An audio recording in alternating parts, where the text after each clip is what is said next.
नमस्कार दोस्तों, आप सभी का स्वागत है। आज मैं आपको भारत के 12 ज्योतिर्लिंगों में से एक सोमनाथ ज्योतिर्लिंग के बारे में बताने जा रहा हूँ। दोस्तों, सोमनाथ ज्योतिर्लिंग जो कि गुजरात के सौराष्ट्र जिले में है, यह एक वही जगह है जहाँ एक पौराणिक कथा के अनुसार जरा नाम के शिकारी ने भगवान श्री कृष्ण को तीर मारा था और यहीं पर भगवान कृष्ण ने पृथ्वी का देह रूप में त्याग किया था। यह जगह प्रभास तीर्थ के नाम से भी जानी जाती है। इन सब के साथ इस जगह पर ज्योतिर्लिंग का होना इस जगह की खूबसूरती श्रद्धा भाव को और बढ़ा देता है। अरब सागर के किनारे बसी ये ज्योतिर्लिंग सिर्फ भारत ही नहीं बल्कि पूरे देश में फेमस है।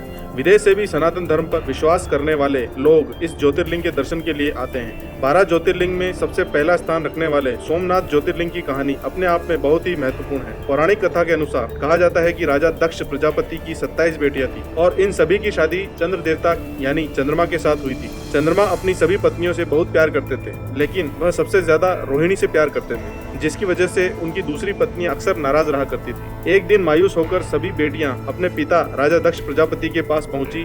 दक्ष प्रजापति की सभी बेटियों ने अपना दुख अपने पिता को सुनाया। इस पर दक्ष प्रजापति बहुत नाराज हुए और उन्होंने चंद्रमा को समझाने की कोशिश की। उन्होंने कहा कि चंद्रमा के लिए उनकी सभी पत्नियां बराबर हैं और उन्हें सभी को एक जैसा ही प्यार देना चाहिए, लेकिन चंद्रमा रोहिणी के मोह में थे तो उन्हें कुछ और दिखाई भी नहीं दे रहा था। इसके बाद राजा दक्ष प्रजापति ने गुस्से में आकर चंद्रमा को श्राप दे दिया। दक्ष प्रजापति ने श्राप देते हुए ये कहा कि उन्हें क्षय रोग हो जाएगा, इससे दिनों दिन उनकी खूबसूरती कम होती चली जाएगी। दक्ष प्रजापति का श्राप सच साबित हुआ और धीरे धीरे चंद्रमा और उनकी रोशनी का आकार छोटा होने लगा, जिसकी वजह से धरती पर चारों तरफ से हाहाकार मच गया। ऐसा लगने लगा कि मानो इस दुनिया से चंद्रमा की मौजूदगी ही खत्म हो जाएगी। चंद्रमा भी अपना बुरा हाल देखकर बहुत दुखी हुए। इस श्राप से मुक्त होने के लिए वह देवादिदेव ब्रह्मा के पास पहुंचे। तब भगवान ब्रह्मा ने उनसे कहा कि उन्हें भगवान मृत्युंजय यानी महादेव जी की आराधना और भक्ति करनी चाहिए, इससे उन पर लगा श्राप पूरी तरह से खत्म हो जाएगा। दोस्तों, ब्रह्मा जी की बात मानकर चंद्रमा जी ने एक शिवलिंग बनाया और पूरी तरह से भगवान शिव की भक्ति में लीन हो गए। चंद्र देवता की तपस्या से खुश होकर भगवान शिव ने उन्हें आशीर्वाद दिया और अमर होने का वरदान भी दिया। भगवान शिव ने चंद्रमा से कहा कि कृष्ण पक्ष के दौरान रोजाना वह चले जाएंगे, लेकिन शुक्ल पक्ष में धीरे धीरे वह फिर से अपने असली रूप में आ जाएंगे। इस तरह से भगवान शिव ने चंद्रमा को श्राप से भी बचाया और दक्ष प्रजापति का श्राप भी झूठ नहीं हुआ। इसके बाद चंद्रमा ने दूसरे देवताओं के साथ मिलकर भगवान भोलेनाथ की कृपा से प्रार्थना की कि वह लोगों के दुखों को दूर करने के लिए मां पार्वती के साथ यहीं पर रह जाएं। उनकी विनम्र प्रार्थना सुनकर महादेव जी शिवलिंग के रूप में यहीं बस गए। चंद्रमा का दूसरा नाम सोम भी है और उन्होंने भगवान शिव को अपना नाथ मानकर उनकी तपस्या की थी, इसलिए इस ज्योतिर्लिंग का नाम सोमनाथ ज्योतिर्लिंग के रूप में जाना जाता है। और ऐसा भी कहा जाता है कि इस मंदिर का कंस्ट्रक्शन चंद्र देवता ने सोने से करवाया था, जिसका जिक्र चारों वेदों में से एक ऋग्वेद में जरूर मिलता है। यहाँ पर जो भी भक्त सच्चे मन से सोमनाथ ज्योतिर्लिंग का अभिषेक पूजा करता है, चंद्र देवता की तरह भगवान शिव उनके सारे दुखों को दूर कर देते हैं। सबसे पहला ज्योतिर्लिंग होने की वजह से भी इस मंदिर की एक ग्लोरियस हिस्ट्री रही है।